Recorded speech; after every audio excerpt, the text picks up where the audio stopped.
You are very, very welcome at the first ever indie classical. I like standing in the dark, but anyway.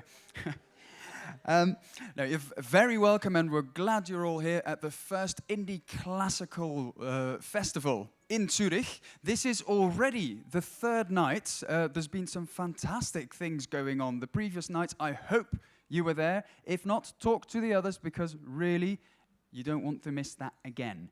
Now, amongst me are, and I'm very honored, I'm standing next to the three co-creators of this festival, and they really, really want to tell you something.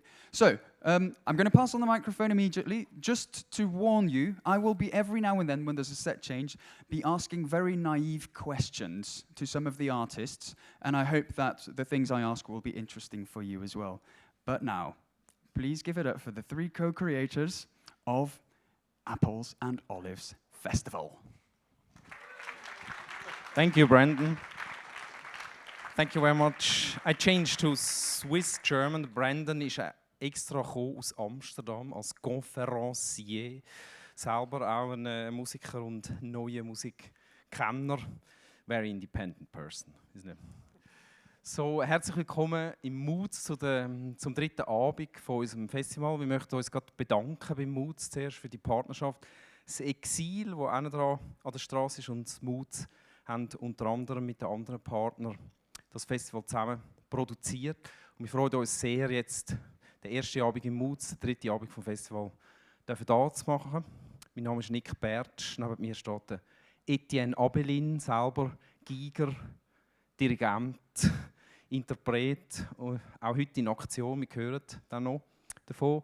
And Judd Greenstein from New York, also co-curator of this festival, composer, player, interpreter, and also co-founder of the Now ensemble that we will hear today.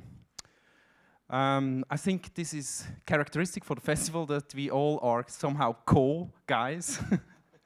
So we do things together as a community, but it's also characteristic that we move between improvisation, interpretation and composition. You will probably hear more about this. Ich freue mich jetzt, das Mikrofon am Etienne Abelin zu übergeben, um auch euch etwas zu erzählen über den heutigen Abend. Merci vielmals, Nick.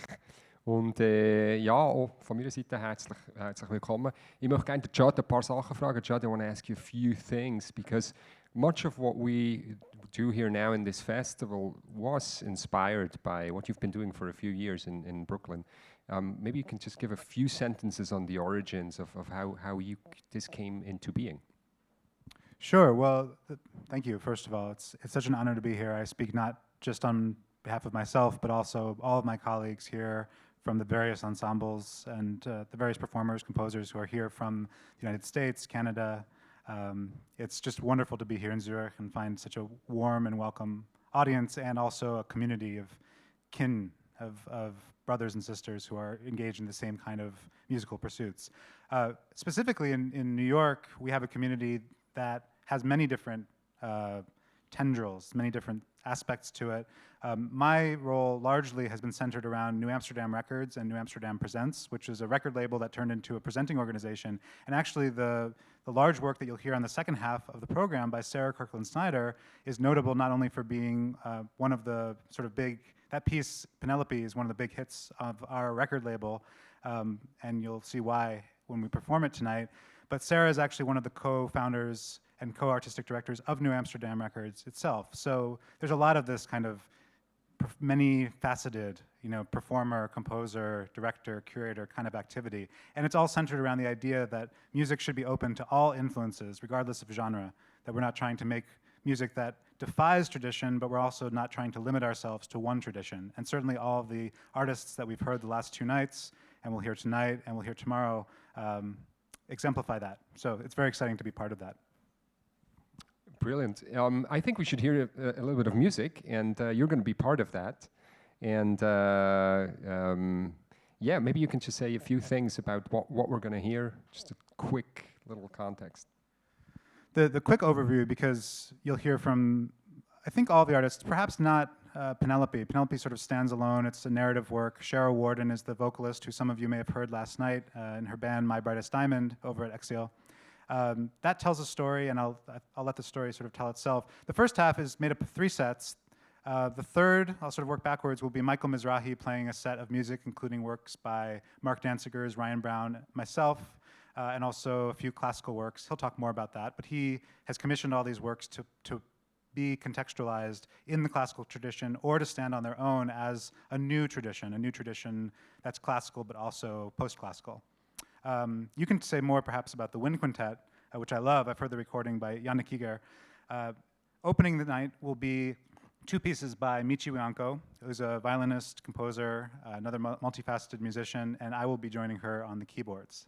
But she'll tell a little more about those works in a few minutes. Have you noticed that this Indie Classical Festival is becoming the Indie Prosa Festival?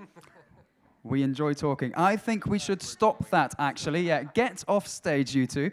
And it would be, yes, Judd is going to stay with us. I can't see anything in the audience. Is she ready, do you think? I'm sure she is. She's fantastic. Ladies and gentlemen, would you please give an amazing applause for the first artist of this evening on the violin, Michi Bianco.